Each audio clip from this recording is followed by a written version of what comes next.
Kan Danantara terima dividen dari BUMN kan, hampir 90 triliun, 80 triliun, 90 triliun lah. Itu cukup untuk menutup yang 2 triliun bayaran tahunan untuk kereta api cepat.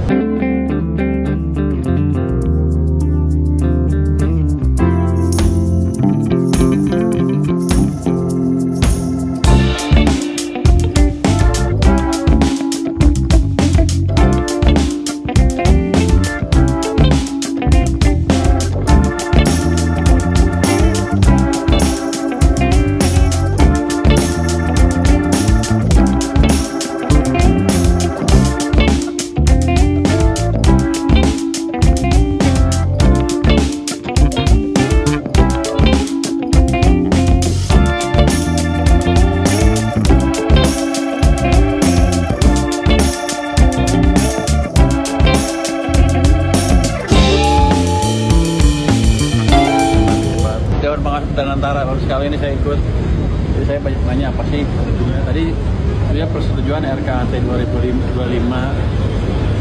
dan beberapa rencana mereka juga disedotkan, termasuk tadi apa ya, ada pemilihan komite independen untuk Danantara sudah putus cepat. Jadi rapatnya berlangsung bagus sekali, terbuka, saya tanya macam-macam, mereka jawab macam-macam juga. Jadi harusnya sih ke depan akan lebih baik karena mereka tahu kita mengawasi dengan betul. Ada pembahasan tapi mereka bilang mereka akan pelajari lagi seperti apa. Indikasi seperti yang Bapak harapkan. Mereka ngotot aja. Arahnya kemana sih Pak? Pak, posisi Bapak terkait dengan hal kereta cepat ini lebih baik diinjeksi dari Danantara aja, tidak pakai APBN, sudah disampaikan langsung berarti Pak Rosan ya? Sudah saya sampaikan, kenapa? Karena kan Danantara terima dividen dari BUMN kan, hampir 90 triliun, 80 triliun, 90 triliun lah. Itu cukup untuk menutup yang 2 triliun bayaran tahunan untuk kereta api cepat. Dan saya yakin uangnya juga setiap tahun akan lebih banyak di situ. Sekian puluh triliun akan lebih, dan sebagian katanya akan ditaruh di obligasi punya saya lagi, pemerintah lagi. Ya tadi sempat kritik, kalau Anda taruh obligasi segitu banyak di pemerintah, keahlian Anda apa? Tapi mereka bilang ini kan hanya 3 bulan terakhir ini karena nggak sempat kan untuk buat proyek. Ke depan akan mereka perbaiki sehingga yang diobligasi itu akan minim lebih banyak di proyek-proyek yang mendorong pertumbuhan ekonomi. Respon Pak Rosan juga Pak? Ya. Respon Pak Rosan Pak? Dia setuju. Yang mana nih? Yang soal bus, yang ada di Bus mereka bilang mereka akan pelajari lagi dan mereka akan propose ke kita seperti apa. Kalau saya bilang saya udah putus kan itu ya. Pak Purbaya, Pak Zulhas bilang kalau misalkan dia nggak akan ngebiarin Bapak buat realokasi anggaran MBG Pak, kata dia kan itu kan program prioritas Presiden. Malah bagus kalau bisa, tapi kalau nggak bisa ngabisin, uangnya di mana? Dianggurin aja, kan saya bayar bunga. Pak soal MBG Pak, sama Pak Dadan balikin triliun Pak ke Presiden. Hari ini ya anggarannya dibalikin Pak, karena nggak keserap kan, terus dia balikin. Enggak, yang saya tahu dia balikin 100 triliun dari anggaran yang dia sempat minta, tapi itu belum dianggarkan betul. Jadi sebetulnya uangnya belum ada. Kalau yang 70 itu berarti belum ada informasi dari itu ya, Pak? Dari anggaran yang dia minta dulu yang belum kita alokasikan, jadi uangnya nggak ada betulan. Justru yang kita lihat yang tadi yang disebut tadi, yang 71T yang akhir itu bukan yang dibalikin ya, dianggarkan ya. Berapa yang diserap sampai akhir tahun, kita lihat kan programnya bagus, harusnya kita dorong supaya lebih bagus penyerapannya. Ini kan Oktober akan saya lihat nih, sampai akhir Oktober. Sekarang kan baru 23% kalau nggak salah penyerapannya kan.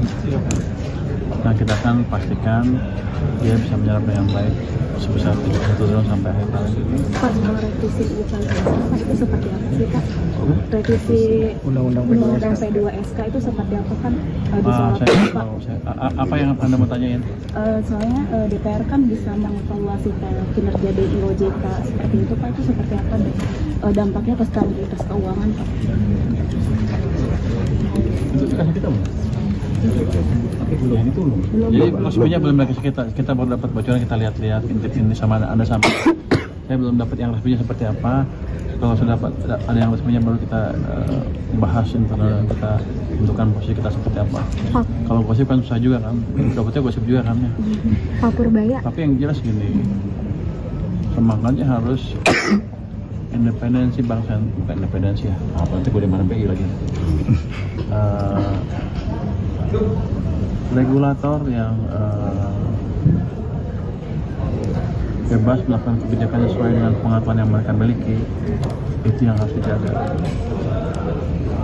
Pak Purbaya, Pak Zulhas bilang kalau misalkan dia nggak akan ngebiarin Bapak buat realokasi anggaran MBG, Pak. Kata dia kan itu kan program prioritas Presiden. Malah bagus kalau bisa, tapi kalau nggak bisa ngabisin, uangnya di mana?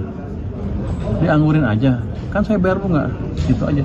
Jadi kita dorong supaya nggak bisa, malah itu yang tujuan kita, didorong supaya saya nggak bisa ngambil anggarannya, karena anggarannya habis. Itu kan bagus. Pertumbuhan ini salah. Angkanya merah itu 13,2 adalah M0-nya atau base money. Anda lihat kan tadinya di 0. Ketika kita injek money, kita pindahkan 200 triliun, M0-nya tumbuh sekarang di 13,2%. Kita melihat aktivitas domestik terus menunjukkan ketahanan dan ketangguhan.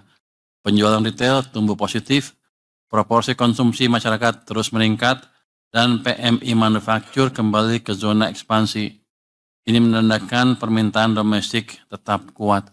Anda lihat yang tuh, yang kiri atas, tren penjualan retail yang tadinya katanya lesu, ini tadinya Agustus turun, September gonjang-ganjing turun sedikit di awal bulan mungkin, tapi habis itu recover, sekarang tumbuhnya 5,8%. Ini betul angkanya ya? Jadi ini tertinggi dalam setahun setengah terakhir.